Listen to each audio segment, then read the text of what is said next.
오늘 우리에게 주신 하나님의 말씀을 봉독합니다. 요한복음 19장 17절부터 22절까지 말씀입니다. 제가 봉독합니다. 그들이 예수를 맡음에 예수께서 자기의 십자가를 지시고 해골, 히브리 말로 골고다라 하는 곳에 나가시니 그들이 거기서 예수를 십자가에 못 박을세 다른 두 사람도 그와 함께 좌우편에 못 박으니 예수는 가운데 있더라. 빌라도가 패를 써서 십자가 위에 붙이니 나사렛 예수 유대인의 왕이라 기록되었더라. 예수께서 못 박히신 곳이 성에서 가까운 고로 많은 유대인이 이 패를 읽는데 히브리와 로마와 헬라 말로 기록되었더라. 유대인의 대제사장들이 빌라도에게 이르되 유대인의 왕이라 쓰지 말고 자칭 유대인의 왕이라 쓰라 하니 22절 말씀 다 같이 봉독합니다. 빌라도가 대답하되 내가 쓸 것을 썼다 하니라. 아멘. 하나님의 말씀입니다. 오늘도 하나님의 말씀에 은혜 받으시고 새 힘을 얻으시고 또 한 주간 승리하시기를 축원합니다. 그 병든 나무를 치료한다고 해가지고 자칭 나무 박사로 알려진 사람이 있습니다. 우종영 씨라고 나무들을 치료하면서 많은 칼럼들을 썼는데 그 칼럼들을 종합해가지고 책으로 이제 냈어요. 나는 나무에게, 제목이 나는 나무에게 인생을 배웠다. 참 멋지죠? 시적입니다. 나는 나무에게 인생을 배웠다. 그 전에 쓴 책이 뭐냐면은 나는 나무처럼 살고 싶다. 이 책에 보면은 이 우종영 씨가 그 큰 이게 정저나무, 느티나무를 껴안고 고맙다 하는 그런 내용이 있어요. 왜냐하면 느티나무 1000년, 2000년, 3000년, 4000년 지내오면서 얼마나 거목이에요. 큽니까? 힘이 센 줄 알았어요. 근데 가까이 가보니까는 안에는 막 속이 썩어 문드러졌다는 거죠. 근데 그럼에도 불구하고 많은 사람들의 피난처가 되는 그런 모습을 보면서 고맙다 그랬다고 합니다. 예수님의 사람 제자훈련 교재를 쓰신 그 한국의 선한목자교회 유기성 목사님이 한번 제가 있던 교회에 이제 부흥회를 오셨습니다. 부흥회를 오셨는데 그 중에 이제 하는 예화 가운데 하나가 한 번은 이제 목회하다가 이 고목나무, 안에가 썩은 텅 비어 있는 그 고목나무 앞에 섰었대요. 그래서 거기에서 그렇게 했답니다. 그렇게 말했대요. 나무야 너도 목회했니? 어떻게 너의 속 안에 이렇게 다 썩어 문드러져 있니? 그렇게 그 나무에게 말을 걸었다는 내용이 생각나기도 합니다. 제가 대학원 졸업하고 이제 화성군 농촌에서 이제 한 6년여 동안 목회를 했는데 그 마을에도 보면은 큰 나무, 정자나무가 있어요. 그러니까 사람들이 많이 모이죠. 동네 사람들이 모여서 얘기하기도 하고 담소 나누기도 하고요. 쉬었다 가기도 합니다. 또 술 취한 사람이 와가지고 막 고래고래 서로 이제 그 막걸리도 거기서 막 마시기도 하고 농번기 때는 더 심하죠. 그리고 막 술 취해가지고 고래고래 소리를 칩니다. 그럼에도 불구하고 그 정자나무 아래에서요. 너희들 가라 그러지 않고 그 나무는 다 받아주는 겁니다. 쫓아내지 않고요. 동네 아줌마들이 와서 수다를 떨어요. 시끄럽다 그러지 않고요. 이것을 다 받아주기도 합니다. 어린아이들이 와가지고 나무로 나무를 때리기도 해요. 상처를 내기도 합니다. 또 지나가던 사람들이 또 칼로 자기 이름을 막 새깁니다. 그러니까 상처를 입는 거죠. 때로는 진물이 나기도 해요. 그럼에도 불구하고 쫓아내지 않습니다. 누구든지 다 받아주는 겁니다. 오늘 말씀 십자가에 달리신 예수 그리스도가 나옵니다. 마치 나무 십자가에 달리신 예수님께서 두 팔, 양팔을 벌리시고요. 마치 누구든지 나에게 다 오라, 누구든지 나에게 오라. 쫓아내지 않으시고 어떤 상처받은 사람, 어려운 사람, 힘들고 낙담하고 있는 사람들, 가정적으로 어려운 사람들 다 나에게로 오라. 환난 가운데 있는 사람들 나에게로 오라는 겁니다. 쫓아내지 않으시고 다 받아주시는 예수 그리스도, 십자가 위에 계신 예수님, 우리를 부르고 계시는 거죠. 그 주님 앞에 있으면, 그 십자가 그늘 아래 있으면은요, 어느덧 내 짐을 다 주님께 맡겨요. 내 상처들을 다 주님께 맡깁니다. 그 십자가 그늘 아래 있으면은 어느덧 치유되는 내 상처, 회복되는 내 상처가 회복이 됩니다. 힘을 얻게 되죠. 은혜를 받게 됩니다.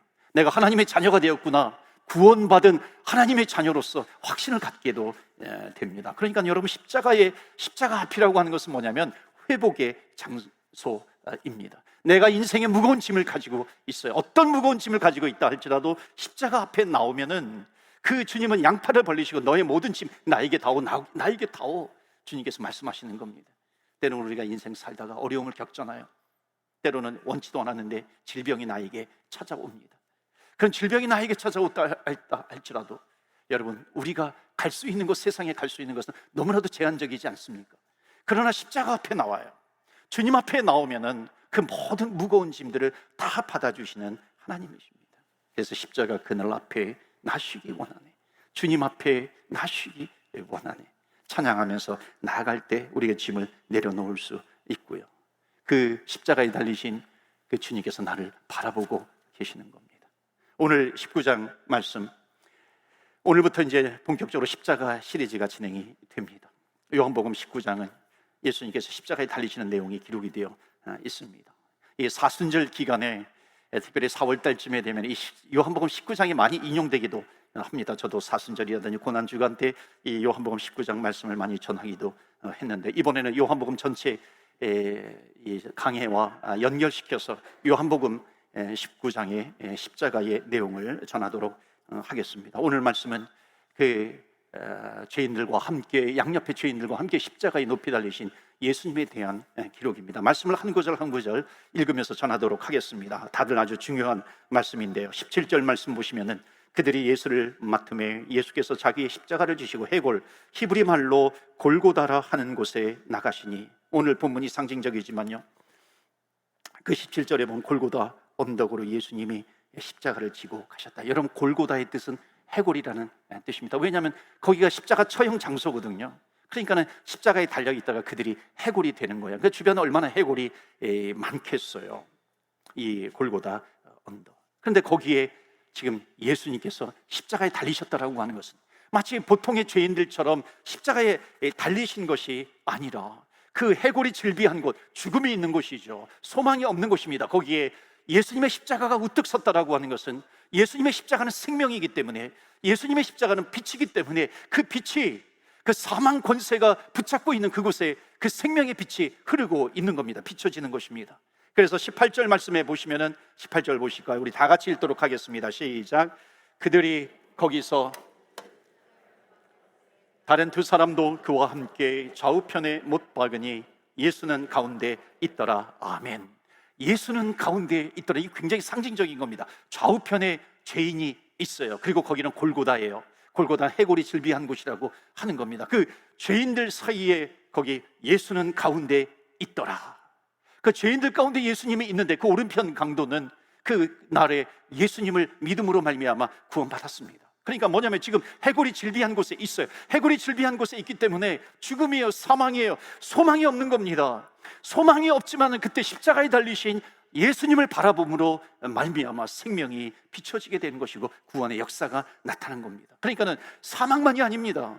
소망이 없는 것, 그 환경만이 아닙니다. 거기에 우뚝 서 계신 예수 그리스도의 나무 십자가, 그 십자가 생명의 빛을 전하고 있는 겁니다. 그런데 18절 다시 한번 마지막 부분에 보시면 예수는 그 가운데 있더라. 이게 굉장히 중요한 메시지예요. 상징적인 말씀입니다. 예수는 그 가운데 있더라. 이게 우리가 이미 요한복음 3장을 보았는데요, 3장에 예수님께서 뭐라고 말씀하시냐면, 광야에 이제 노뱀이, 광야의 이스라엘 백성들이 불순종해가지고 심판을 당하는데 노뱀을 높이 장대에다가 답니다. 그 노뱀을 본 자는 살게 되는데, 그때 예수님께서 요한복음 3장에 이미 예언을 하십니다. 그 노뱀이 높이 장대에 달린 것처럼 나도 달려야 하느니라, 나도 들려야 하느니라, 나도 매달려야 하느니라. 그렇게 지금 예언하신 겁니다. 그리고 그 요한복음 3장 15절에 그를 믿는 자마다 영생을 얻게 하려 하심이니라. 여러분, 구약에서 그 노뱀이 달려있어요. 이스라엘 백성들이 불순종합니다. 원망해요. 죄를 지었어요. 그리고 하나님께서 심판하고 싶어 하시는 거죠. 쓸어버리고 싶어요. 그럼에도 불구하고 그들은 내 자녀입니다. 정말 그들을 저주하고 싶지만은 내 자녀예요. 그럴 수 없어서 하나님은 그를 살리시려고 결국 장대에 노뱀을 답니다. 그 노뱀을 쳐다보는 자, 혹시나 하면서 그 노뱀을 쳐다보는 자는 살리라 그랬는데, 그 노뱀을 혹시나 하면서 쳐다본 자는 역시나 하면서 다 살게 되었다는 겁니다. 여러분, 말도 안 되는 소리 아니겠어요? 그걸 쳐다본다고 해가지고 내 병이 낫는가? 그걸 쳐다본다고 해가지고 죽을 내 목숨이 살아나겠는가 했는데 쳐다보지 않은 사람들은 다 죽고 쳐다본 사람들은 살았다는 겁니다. 그런데 궁금한 것이 있어요. 왜 하필이면 뱀이에요? 왜 하필이면 놋뱀을 거기에다가 달았는가 하는 겁니다. 왜냐하면 뱀은 저주의 상징이잖아요. 저주의 상징은 에덴 동산에서 뱀으로 인해 가지고 아담과 하와가 죄를 짓게 되었는데 하필이면 그 뱀을 거기에다가 달고 있는 것인가? 지난번에도 말씀을 드렸지만 여기 앰뷸런스 차에도 보면은 이 뱀이 달려 있거든요. 이게 다 여기에서 나온 겁니다. 이 뱀을 상징하고 있는 이 앰뷸런스. 그러니까 지금 여기 보면은 지금 그 놋뱀을 쳐다보는 자는 살리라. 왜 하필이면은 그 하나님과 대적하고 있고요, 원수이고 마귀이고 그 사탄의 그 운명은 정해져 있듯이 이 뱀의 그 운명은 정해져 있는데 왜 하필이면 그 저주가 씌워진 뱀일까? 그런 궁금증이 있지 않습니까? 여러분, 이 당시에 광야에서 놋뱀을 쳐다본 자는 살리라. 여러분, 그 놋뱀을 쳐다보았을 때요, 사람들이 소스라치게 놀란 겁니다. 왜냐하면 그 놋뱀을 쳐다보면서요, 사람들이 하나같이 느낀 것이 뭐냐면 저 놋뱀, 저주를 받아야 될 저 놋뱀, 바로 저 자리는 내가 있어야 되는데, 내가 저주를 받고 내가 심판을 받고 내 죄 때문에 내가 저기에 높이 달려야 되는데 거기에 누가 지금 달려있냐면 무엇이 달려있어요? 뱀이 달려있다는 겁니다. 내 죄를, 내 저주를, 내 심판을 뱀에게 다 전가시켜 버린 겁니다.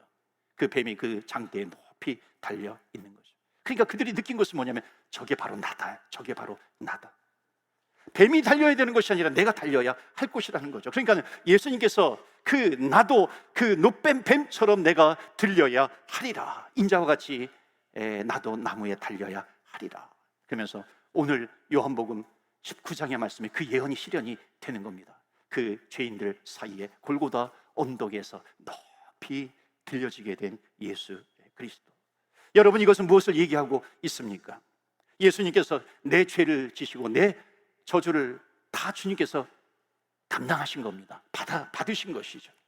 내가 죽을 수밖에 없고 내가 저주를 받을 수밖에 없고 내가 심판을 당하고 내가 지옥에 갈 수밖에 없지만은 그 예수님께서 그것을 다 짊어지고 계세요. 그렇기 때문에 그 십자가에 달리신 예수님을 바라보게 되면은요, 정말 꼴 좋다. 그 당시에 예수님께서 십자가에 달려 돌아가실 때 조롱하면서 침 뱉고요, 채찍질 하면서 조롱하면서 내려와봐라 꼴 좋다 그렇게 할 수 있는 게 아니죠. 그 예수님을 바라본 순간 내가 저기에 달려야 되는데 내 죄를 지시고 내 저주와 심판을 다 당하시고 거기에서 죽으신 예수 그리스도. 그러니까 여러분, 십자가를 제대로 만나면 저게 내가 달려야 되는데 예수님께서 달리셨네, 통곡할 수밖에 없어요.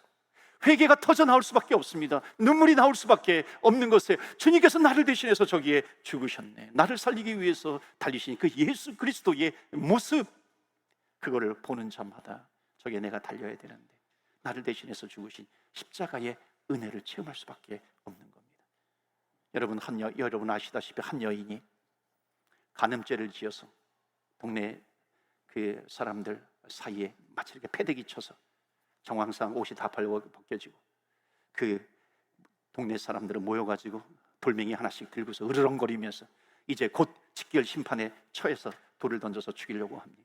그때 예수님께서 나타나셔서 죄 없는 자가 돌로 치라.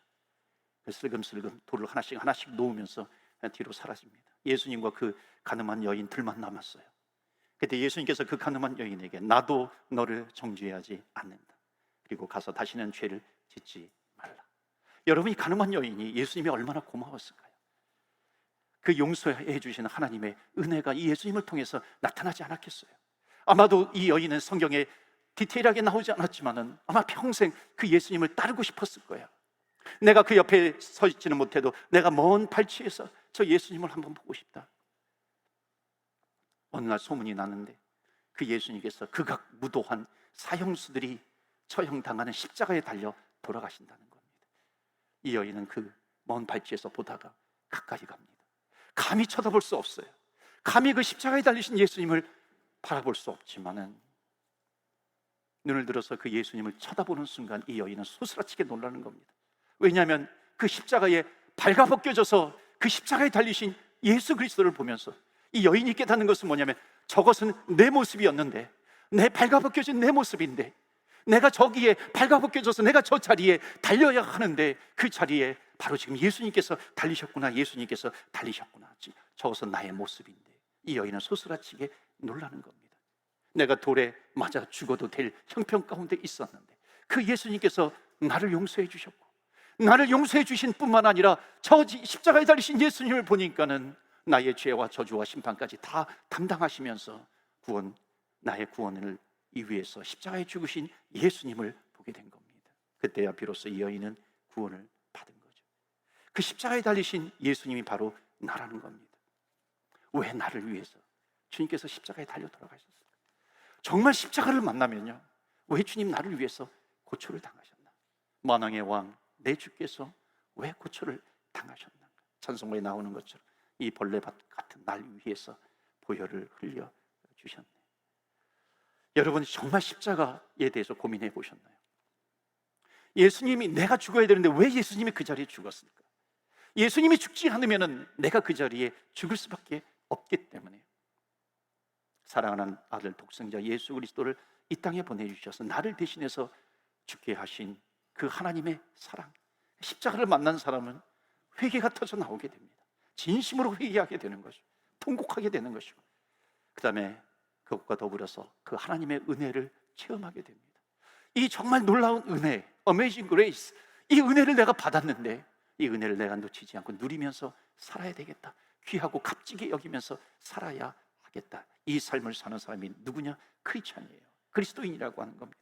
그러니까 그리스도인은 십자가를 만난 사람이고, 그 십자가를 통해서 내가 져야 될 그 자리에 주님께서 계신 것이고, 그것을 보면서 회개하고 통곡하고 눈물이 나와야 하는 것이고, 그 구원의 감격, 은혜, 그것을 통해서 하나님 주의 은혜 놓치지 않겠습니다, 그렇게 살아가는 겁니다.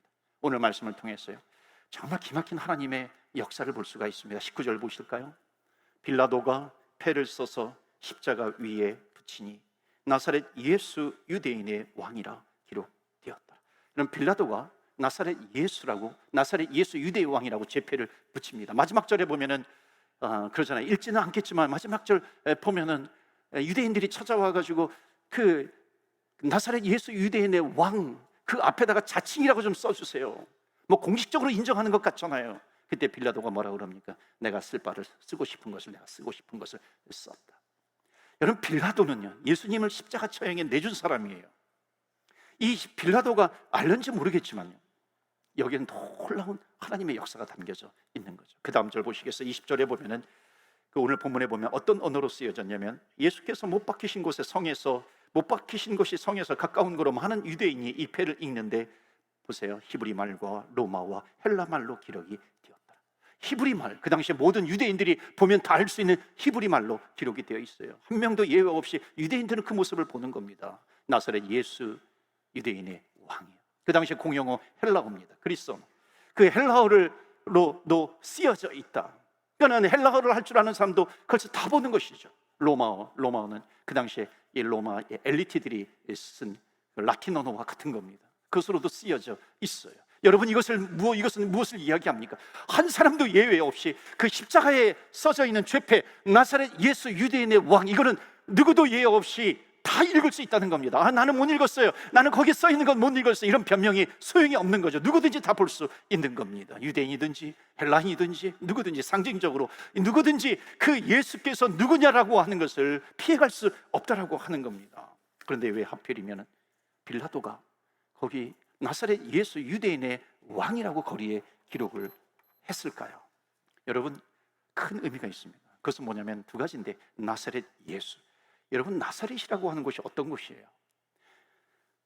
제가 지난번에도 말씀을 드렸지만 금요기도회 때 그 나사렛이라고 하는 것, 나사렛에서 무슨 선한 것이 날 수 있겠습니까? 그러잖아요.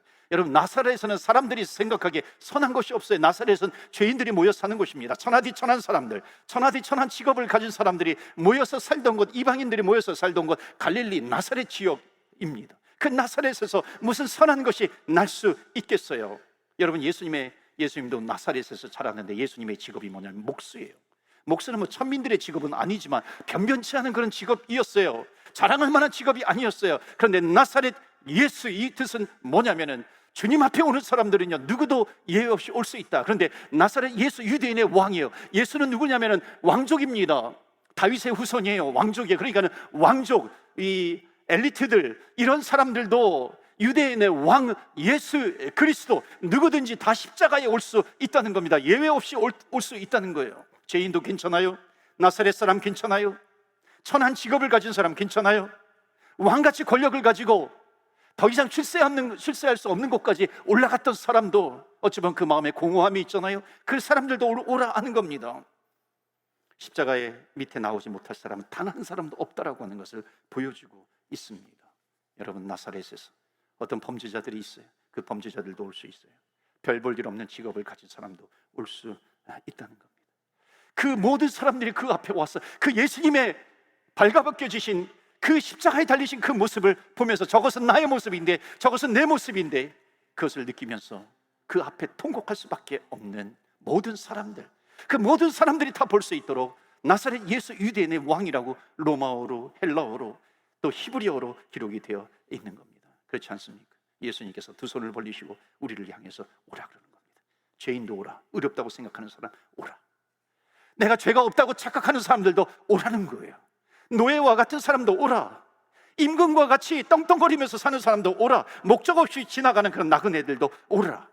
뿐만 아니라 낮이나 밤이나 어느 때이든지 시간에 상관없이 누구에게든지 나에게 다가오라. 십자가 나무에 달리신 예수님께서 양팔을 벌리시고 누구든지 환영하고 누구든지 받아주시겠다라고 하는 겁니다. 여러분 믿으십니까? 십자가에 나가는 사람들은 누구든지 주님께서 다 받아주시는 거예요. 그런데 왜 우리가 그 앞에 나가는 것을 주저합니까? 우리가 그 주님 앞에 나가 내 무거운 짐을 내려놓는 것을 우리가 왜 주저하느냐 하는 거죠. 주님은 너는 안 돼, 너는 안 돼. 십자가 앞에는 누구도 차별이 없어요. 누구도 다 받아주시는 겁니다. 그런데 왜 너희들은 주저하고 있느냐? 주저하고 있느냐? 마치 주님께서 우리에게 물어보시는 것 같아요. 우리는 십자가 앞에 나와 나의 죄짐을 다 내려놓을 수 있는 겁니다. 여러분 이것 아세요? 십자가에 달리신 예수님은 능력이 없어서 자기의 죄 때문에 십자가에 달리신 분이 아니에요. 예수님께서 십자가에 달리셨다라고 하는 것은 아무런 죄가 없으신 분이 십자가에 달리신 겁니다. 왜냐하면 그분은 하나님이시기 때문에 그래요. 하나님이 누구세요? Almighty God, 전능하신 하나님, 전지하신 하나님. 그 전능하신 하나님이 십자가에 달리셨다라고 하는 거예요. 그렇기 때문에 그 십자가의 그늘 앞에 나가는 사람들, 내 무거운 짐을 주님 앞에 내려놓는 사람들, 그 누구도 그 주님께서 주님 앞에 내려놓을 때 주님께서 그 무거운 짐을 받지 않을 사람이 아무도 없다는 겁니다. 누구든지 수고하고 무거운 짐진 자들아 다 나에게로 오라. 나에게 이런 고민이 있어요. 이거 크고 작은 고민이 있어요. 문제가 있어요. 어떤 가정적인 문제라 할지라도 여러분 얼마나 지금 삶이 어려워 힘들어요. 고비드로 인해서 정말 나가 떨어지는 사람들이 너무나도 많이 있어요. 그런 사람들 주님 앞에 오라. 십자가 앞에 오라.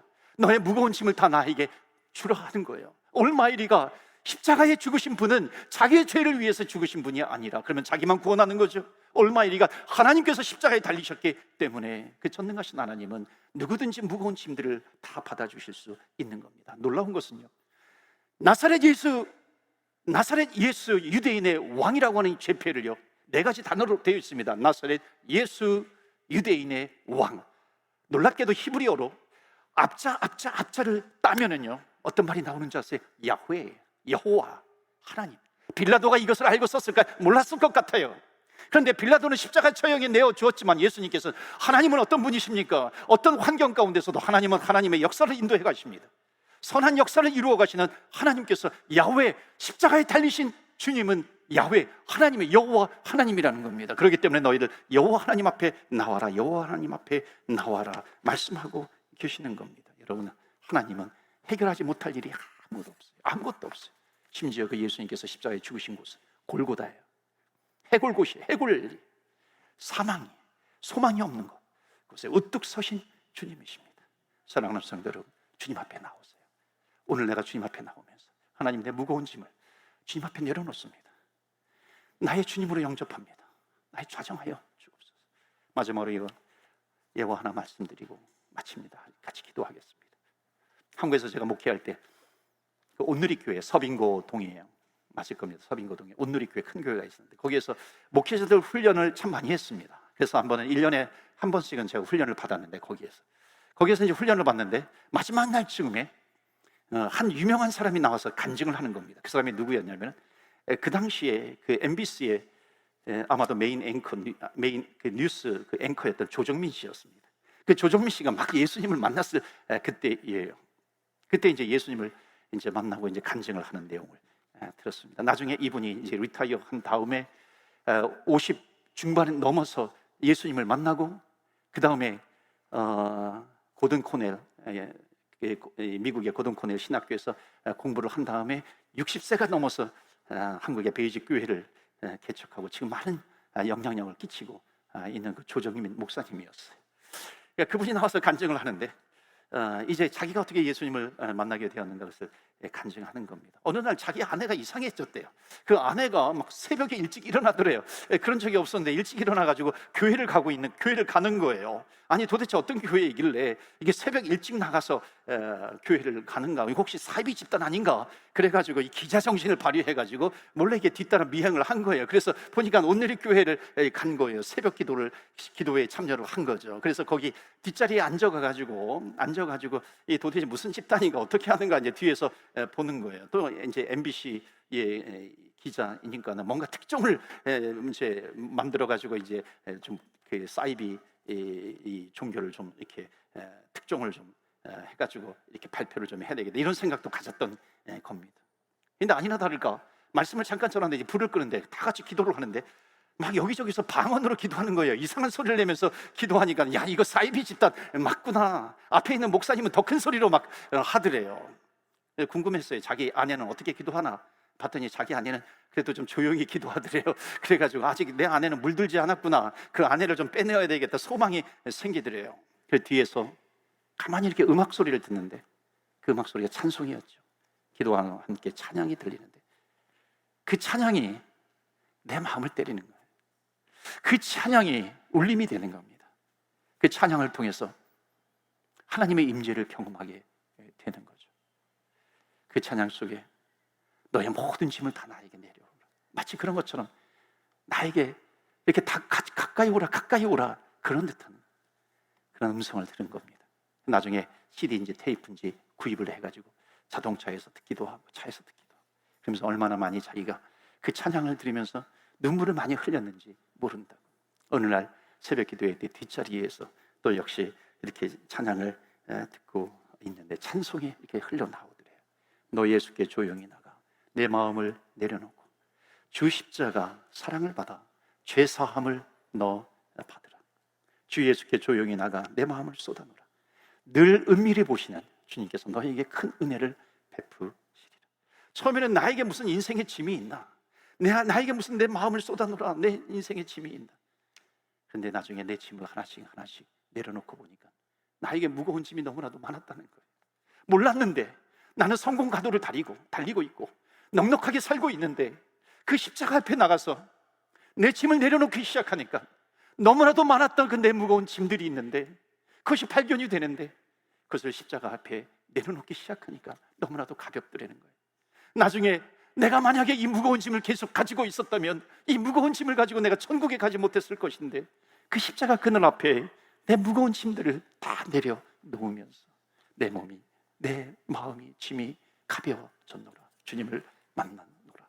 사랑하는 성도 여러분, 주님은 지금도 그 나무 십자가 위에서 양팔을 벌리세요. 그리고 우리를 부르시는 겁니다. 거절하는 사람은 아무도 없어요. 주님 앞에 나와서 너의 짐을 내려놓아라. 너의 마음의 짐, 너 무거운 짐, 어렵고 힘든 짐, 그것을 다 나에게 주지 않겠니. 주님은 양팔을 벌려서 우리를 기다리고 계십니다. 오늘 주님 앞에 찬양하면서 혹시 내 안에 조금이라도 무거운 짐이 있다면 주님 앞에 내려놓으시고 그 나를 대신해서 십자가에 달리신 그 만왕의 왕이 되신 예수님께서 나를 바라보시고 나를 붙들어 주십니다. 나에게 은혜를 베풀어 주세요. 그 은혜를 받아 누리시면서 한 주간 동안 믿음으로 승리하시는 저와 여러분 되시기를 주의 이름으로 축원합니다. 아멘. 이 시간에 우리 함께 기도합니다. 너는 내 아들이라 말씀하신 주님, 하나님, 나를 위해서 십자가에 지신 주님, 나의 모든 죄, 심판, 저주 다 십자가에서 당하신 주님, 오늘 그 주님 바라봅니다. 그 주님 바라볼 때에 저 자리에 내가 있어야 되는데 나를 대신해서 십자가에 죽으신 주님, 이 시간에 우리 기도하지 않겠습니까? 하나님 감사합니다. 내가 주님 십자가의 그늘 떠나지 않겠습니다. 주님 앞에 나오겠습니다. 혹시 내가 좀 주님과 멀리 떨어져 있었다면 오늘 다시 십자가의 그늘 앞에 나가는 시간입니다. 주님 앞에 나오십시오. 주님 앞에 나와서 그 주님을 바라볼 때에 그 자리가 내 자리인데, 그러나 우리가 주님 앞에 회개하면서 기도하고 그 은혜를 누릴 때에 너는 내 아들이라 내 백성이라 주님께서 붙잡아 주시고 나에게 말씀해 주시고 나와 동행해 주십니다. 승리하는 주의 백성이 될 수 있습니다. 하나님, 이렇게 살아가는 어떤 환경 가운데서도 주의 백성으로 살아가게 하여 주시옵소서. 십자가의 그늘 아래서 살아가게 하여 주시옵소서. 우리 한번 합심해서 기도하겠습니다.